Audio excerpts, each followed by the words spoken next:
on factotums with no connection to the community as their candidate. I'd put money, in fact, he's probably our candidate there, is probably the hottest tip I can give you.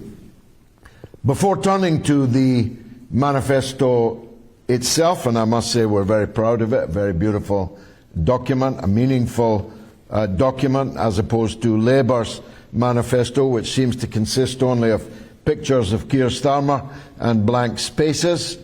I want to make some preliminary remarks.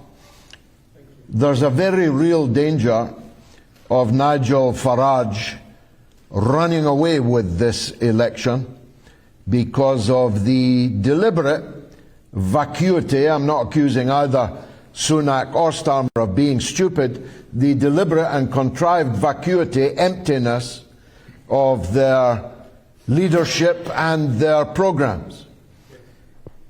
People, I mean, it's not for nothing that my phrase that they, Labour and Tory, are two cheeks of the same backside has become the most famous thing I've ever said in all my life. It resounds everywhere that you say it, and you even hear other people saying it, sometimes with attribution, sometimes not.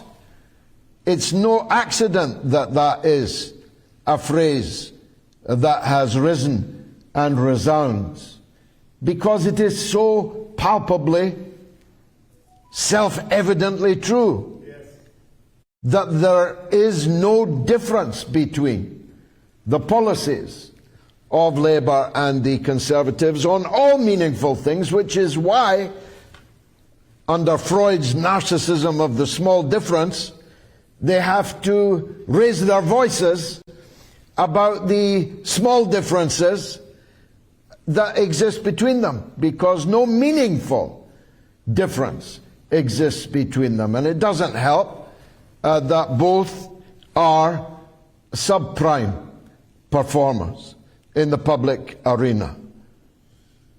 I was born when Winston Churchill was the Prime Minister of Britain. I'm that old.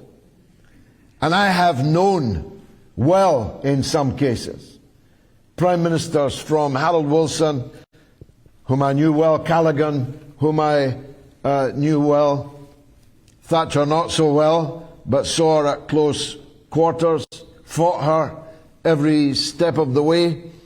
Major I knew well, Blair I knew well, Brown I knew well, and so on.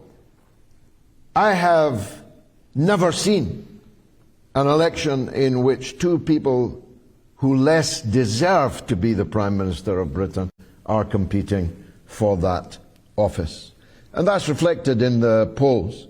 In the latest polling, the number of people, percentage of people who will be voting Labour or Conservative is going to be the lowest since the Second World War. And those that are voting for one or other of Labour and Conservative are largely doing so because one is not the other. George Galloway there talking about how percentage terms, few people voting for Conservatives and Labour, the lowest since the Second World War. Must say we're going to have a one-to-one interview with George Galloway a little bit later in the programme. Yes, the catchphrase, two cheeks of the same backside, coming up several times.